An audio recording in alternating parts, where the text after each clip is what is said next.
warahmatullahi wabarakatuh. Waalaikumsalam warahmatullahi wabarakatuh. Kurang kajian. A'udzu billahi minasyaitonir rajim. Bismillahirrahmanirrahim.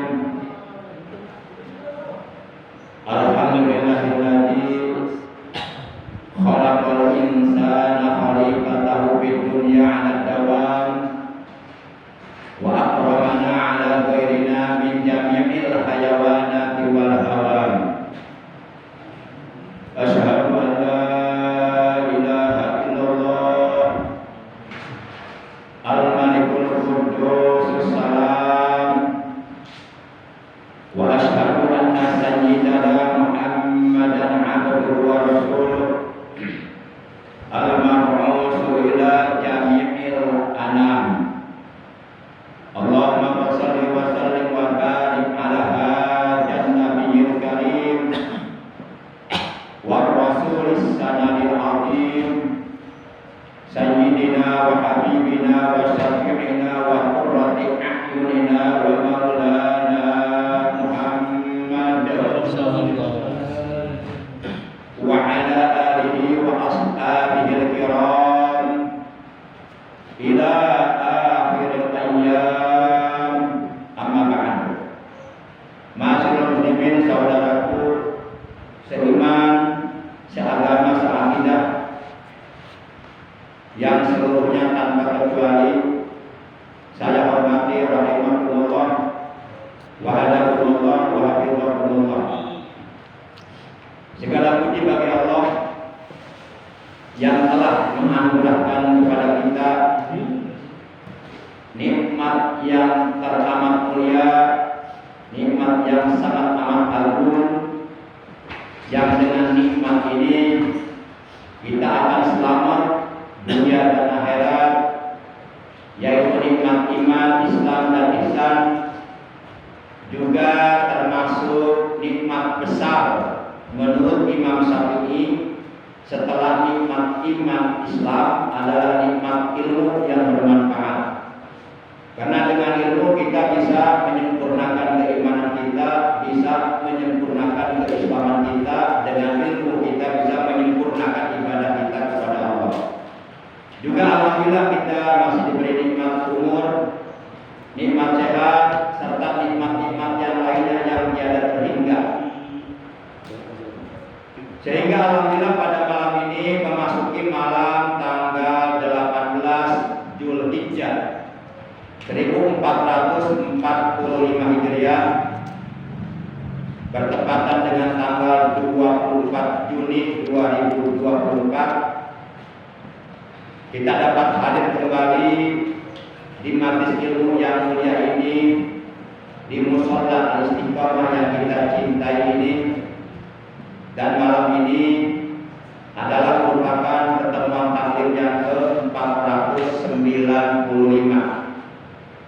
Mari kita awali taklim kita malam ini sebagaimana biasa, yaitu dengan pembacaan Ummul Quran, Sab'ul Masani, juga dengan membaca sholawat atas kekasihnya Allah. Pahalanya dari kedua bacaan tersebut yang akan kita baca, kita hadiahkan pahalanya untuk seluruh ahli kubur keluarga kita, terutama kedua orang tua kita, kakek nenek kita, para sesepuh kita yang nama-namanya sampai ke atas kita tidak tahu, kehilangan jejak. Juga untuk guru-guru kita, untuk paman bibi kita, kakak adik kita, anak cucu kita, dan ponakan-ponakan kita, juga sahabat-sahabat kita, saudara-saudara kita. Betul kan ya,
Mustafa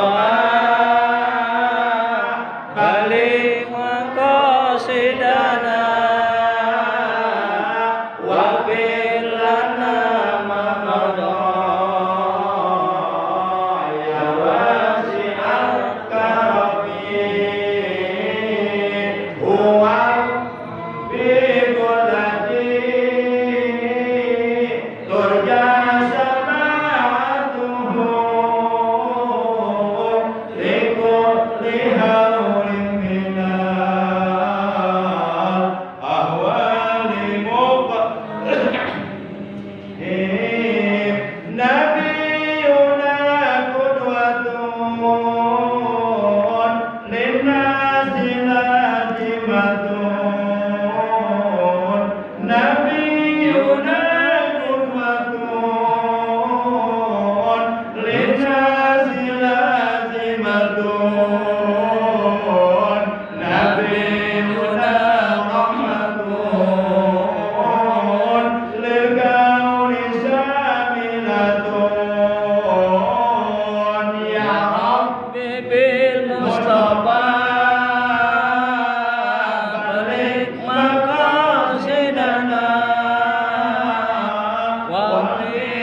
dalam taklim malam ini pertemuan yang ke-495, insya Allah kita masih akan membahas atau membicarakan tentang perkara-perkara yang dapat membatalkan sholat.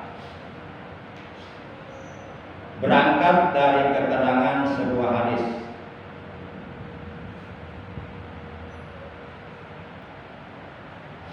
Hadis bahwa dalam hadis tersebut Rasulullah Shallallahu Alaihi Wasallam beliau bersabda, Inna hadas salata la yasduru biha syai'un min kalamin nas wa innamal ladzi yasduru biha wa tasbih wa takbir wa qiraatul Qur'an. Hadis ini diriwayatkan oleh Imam Muslim dan oleh Imam Ahmad. Dalam hadis ini Rasulullah beliau bersabda, Inna hadza salata la yasru biha syai'un min kalamin nas. Sesungguhnya sholat ini tidak layak, tidak pantas, tidak patut di dalam sholat terdapat sesuatu dari percakapan manusia. Wa innamal ladzi yasluhu biha, sesungguhnya yang hanya pantas ada di dalam sholat wa tasbih, yaitu bacaan tasbih subhanallah, wa takbir, dan bacaan takbir yaitu Allahu Akbar, wa qiraatul Qur'an, dan bacaan Al-Qur'an. Para jamaah yang dimuliakan oleh Allah Subhanahu wa taala.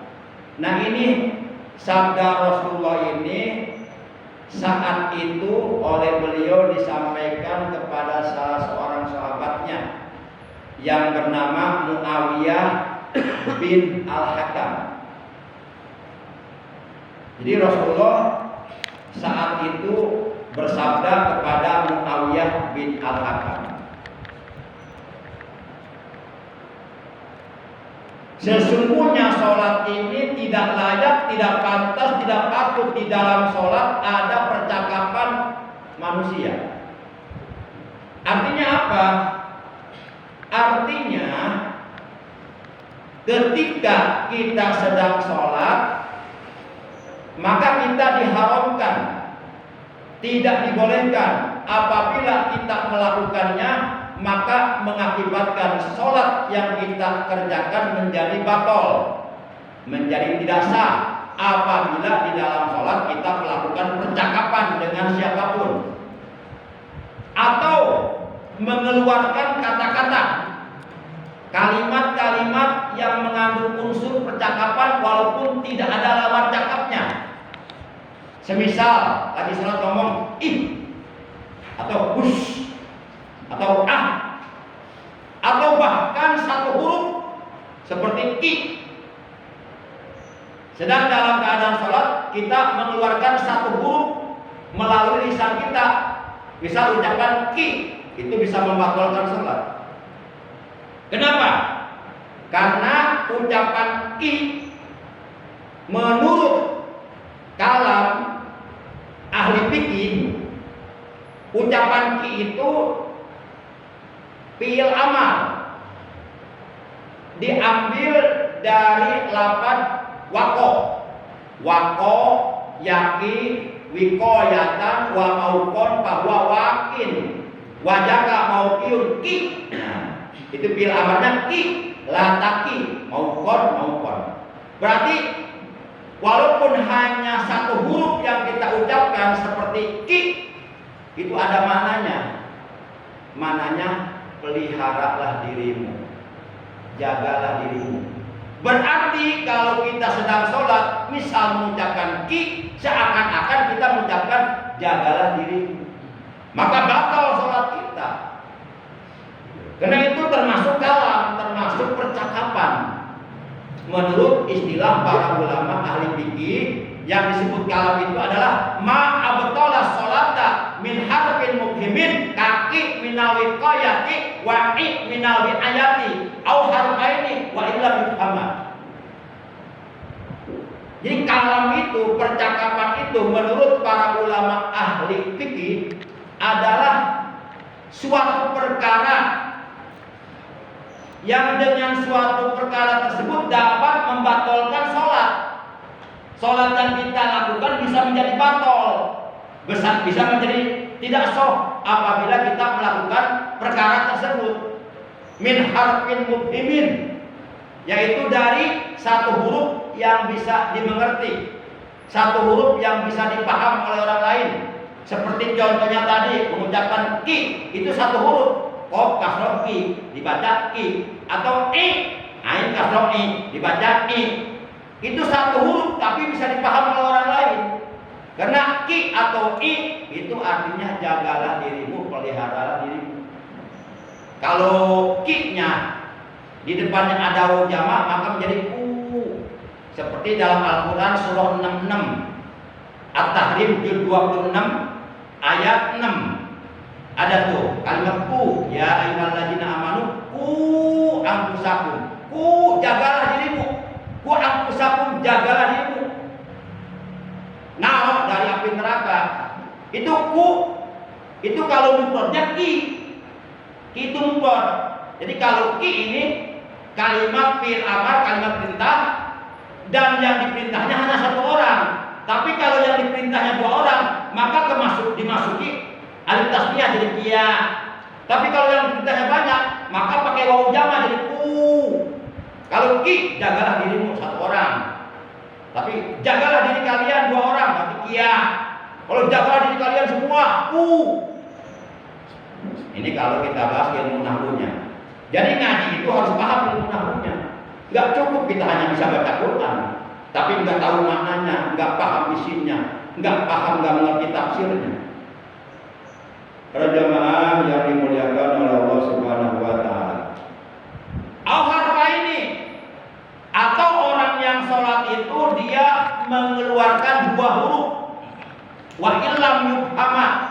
sekalipun dua huruf itu tidak bisa dipahami atau tidak mengandung arti.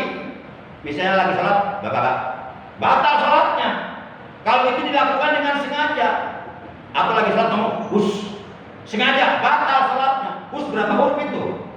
3 huruf, h, u, s. Tapi kalau bahasa Arab cuma 2 huruf, hus, h dan sin. H, sin, sukun domah, hus, udah batal sholatnya, walaupun tidak mengandung arti. Kalau mengandung arti, walaupun 1 huruf bisa membatalkan sholat.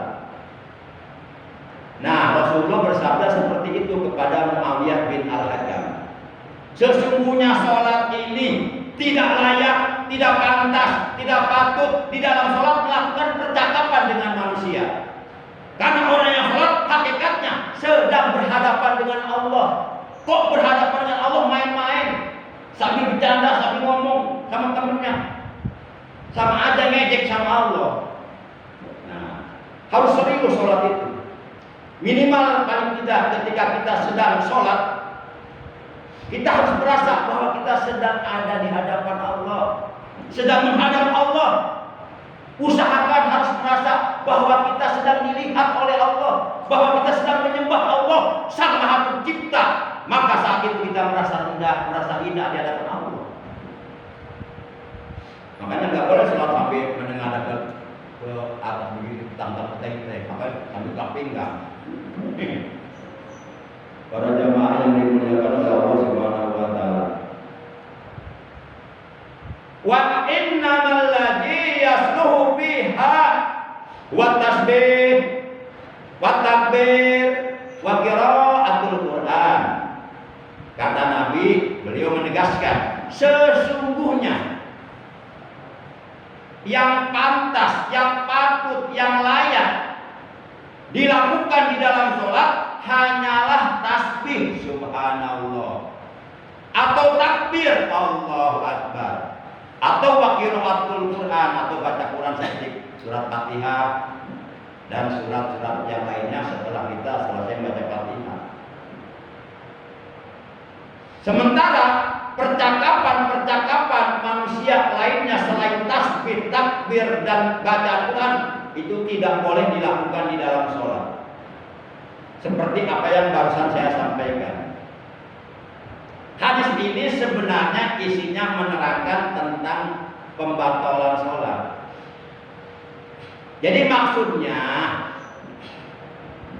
apabila kita mau memberitahu, terpaksa kita harus memberitahu kepada imam yang lupa bacaannya, maka tidak boleh dengan ucapan yang lainnya kecuali dengan tasbih subhanallah. Itu pun niatnya jangan semata-mata niat ngasih tahu imam. Kalau niatnya cuma satu, dengan ucapan subhanallah tersebut yang kita ucapkan, tapi dalam hati tujuannya ngasih tahu imam yang lupa bacaannya, itu si makmum yang ngasih tahu bisa batal sholatnya. Ya kira jelas nggak? Jelas. Jelas lah. Kalau nyebut gini apa lagi deh? Oh yo, apa lagi? Itu bukan batal. Kacau men. Antur itu antur. Imam salah bacaan ayatnya, atau ada yang lupa bacaan ayatnya, tidak bisa melanjutkan bacaannya, atau imam yang seharusnya ruku langsung sujud, atau umpama imam yang seharusnya tahiyat awal langsung berdiri. Nah, yang dibolehkan oleh agama untuk kalau kita terpaksa untuk memberikan petunjuk, peringatan, atau ngasih tahu kepada imam yang lupa, maka hanya dengan tasbih subhanallah. Tapi kalau perempuan bukan dengan tasbih, dengan tasbih. Dia ada tasbih, ada tasbih. Kalau tasbih itu bacaan subhanallah, itu bisa dipakai untuk kaum laki-laki. Tapi kalau kaum wanita, imamnya lupa bacaan ayatnya, atau yang seharusnya imam ruku dia malah sujud, maka si makmum kaum wanita ngasih taunya bukan dengan tasbih, tapi dengan tasbih. Apa itu tasbih? Tepuk tangan. Dan sekali aja gitu. Misalnya Imam di depan perempuan, seharusnya ruku, dia langsung sujud, udah aja. Nah gitu, udah. Kalau sudah tepuk sekali udah, nggak usah terusan.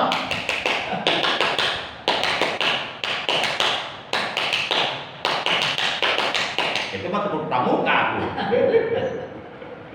Jadi bercanda. Cukup satu kali ngasih tahunya, nggak usah berlebihan. Kalau satu kali sudah tepuk tangan, imam tetap sujud, ya udah, nggak usah memaksakan diri. Berarti nanti si imam sholatnya itu yang tadi yang tanpa ruku itu enggak dihitung satu rakaat. Sholat itu menurut hukum bisa dihitung satu rakaat kalau di dalamnya ada ruku. Kalau tidak ada ruku tidak boleh dihitung satu rakaat. Misal kita sholat dulu 4 rakaat, ya, umpama misalnya di rakaat ketiga kita lupa tidak ruku, maka itu rakaat ketiga yang tanpa ruku jangan dihitung satu rakaat. Berarti kita baru 3. Itu Muhammad Pak Kiai. Misalkan si makmum itu ikut aja. makmum tetap ikut. Kan imam kan kita udah bilangin dia masih nggak ngerti juga. Ikut aja makmumnya. Ikut aja. Cuma nanti si makmum, imamnya kalau paham, dia tidak akan mengucapkan salam di rakaat yang keempat yang tanpa ruku itu. Pasti dia melanjutkan 1 rakaat lah. Nah itu hitungannya bukan 5 rakaat, tetap menurut hukum hitungannya 4 rakaat. Karena yang 3 rakaat tanpa ruku itu tidak boleh dihitung 1 rakaat, nggak sok. Itu. Nah makmum ikut imam aja. Cuma khawatirnya imamnya nggak paham. Nah itu yang repot. Dia salam di rakaat keempat, padahal rakaat ketiga dia tidak ruku. Berarti sholatnya dia cuma 3 rakaat. Karena rakaat ketiganya nggak ruku. Nah ini yang repot imamnya yang nggak paham ilmu fikih. Para jemaah, makanya kata Nabi, jika ada 2 orang, yang satu bacaan Qurannya fasih, yang satu sama bacaan Qurannya fasih. Cuma yang satu dia paham sunnah Rasul, paham fikihnya. Maka kata Nabi yang berhak maju jadi imam itu yang bacaan Qurannya fasih dan paham sunnahnya, paham fikihnya. Walaupun sama-sama fasih bacaannya. Kalau umpama dua-duanya sama-sama fasih bacaan Qurannya, sama-sama paham ilmu fikihnya, maka kriteria ketiga yang berhak maju jadi imam kata Nabi adalah yang lebih dulu mukim di tempat itu. Siapa yang lebih dulu ada di situ? Mukimnya. Kalau sama-sama juga, maka kriteria keempat siapa di antara mereka berdua yang lebih suku? Sama juga, nggak mungkin kan dua-dua jadi imam. Maka di antara mana yang lebih bagus akhlaknya? Oh yang satu kalau minum pakai tangan kiri, nah itu jangan jadi imam, jangan. Atau yang satu kalau minum berdiri, nah itu jangan jadi imam. Kalau ternyata akhlaknya sama-sama bagus, mana istrinya yang bagus akhlaknya istrinya? Terus, jadi nggak sembarangan jadi imam itu. Imam itu kan pemimpin, akan diminta pertanggungjawaban oleh Allah di hari kiamat. Para jamaah yang dimuliakan oleh Allah, kalau imamnya sholatnya tidak sah, maka makmum nggak dapat pahala berjamaah. Nah imam tanggung jawab tidak heran. Awas hati-hati.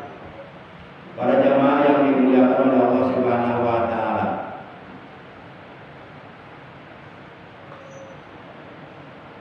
Kemudian bagaimana kalau umpama misalnya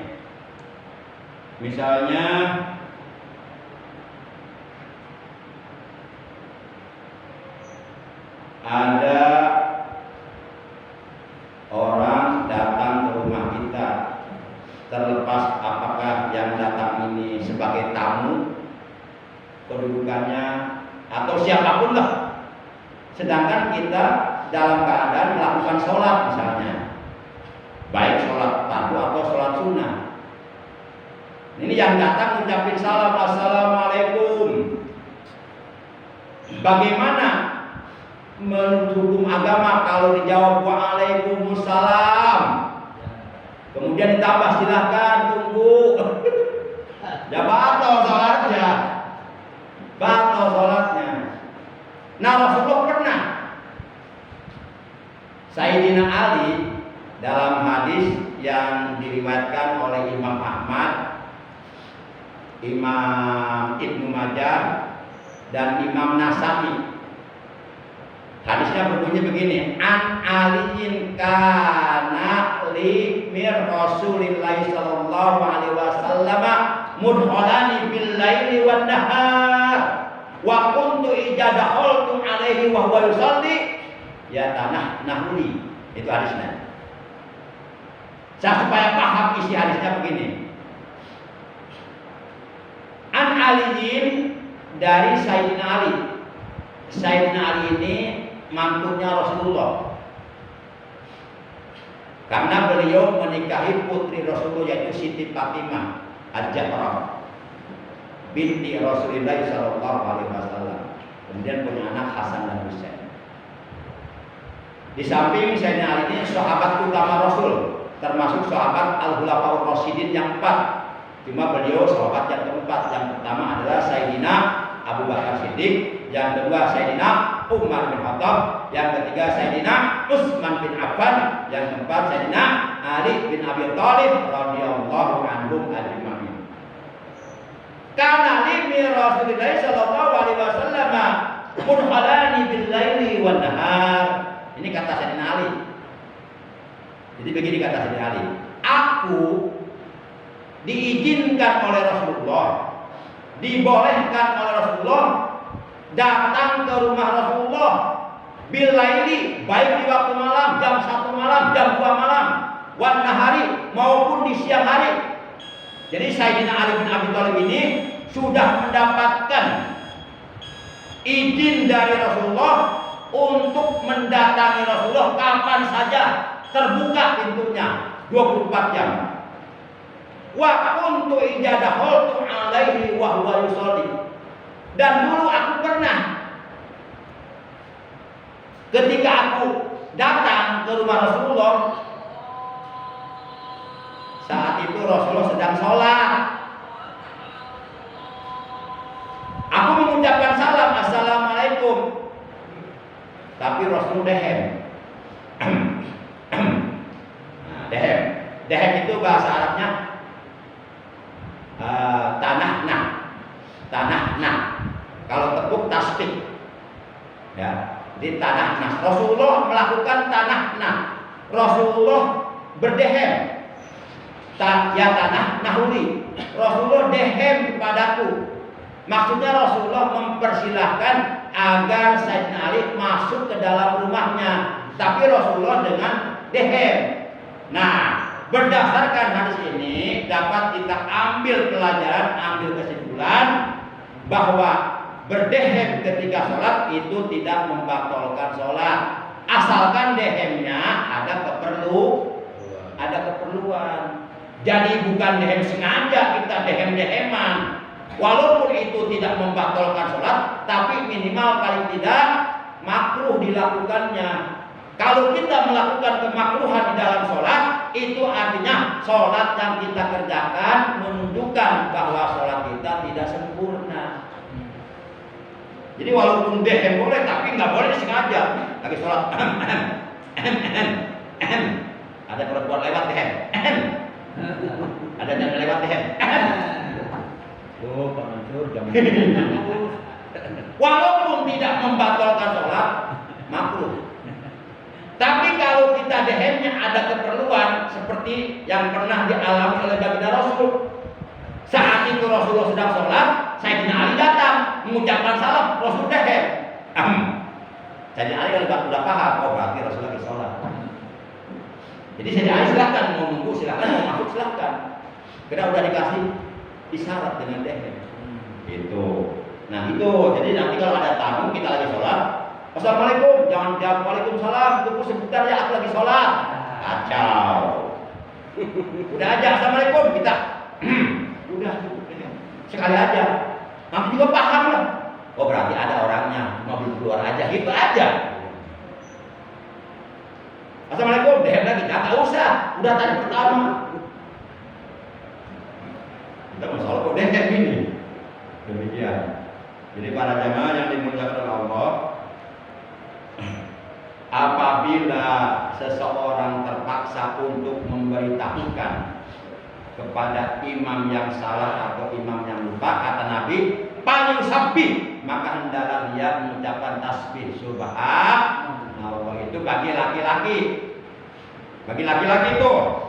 Wa innamat tasbih linisa. Sedangkan bagi kaum wanita bukan dengan ucapan subhanallah tapi dengan tasbih. Tasbih itu tepuk tangan.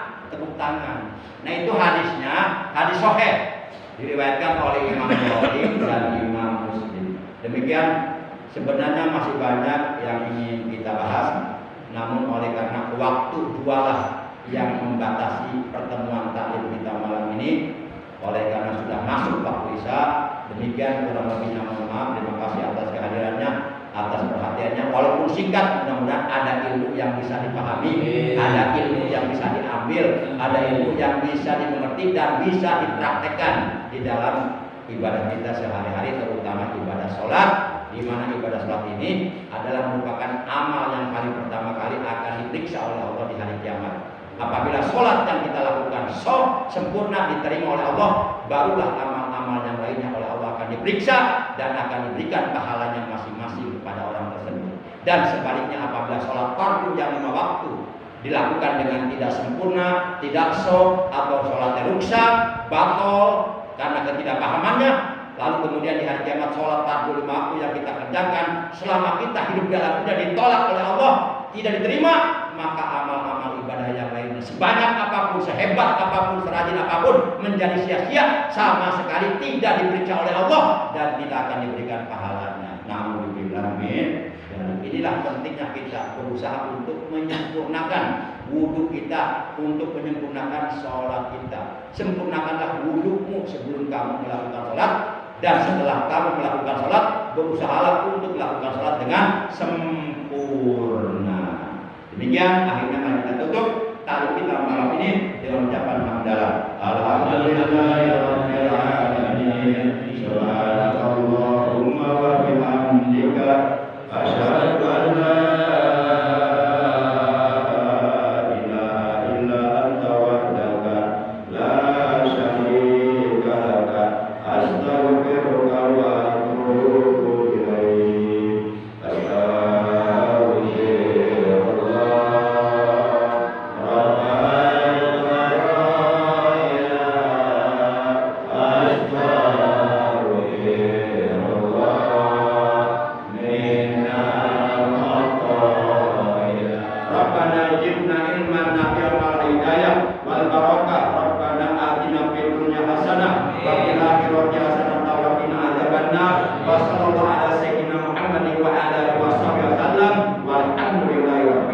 Terima kasih. Wassalamualaikum.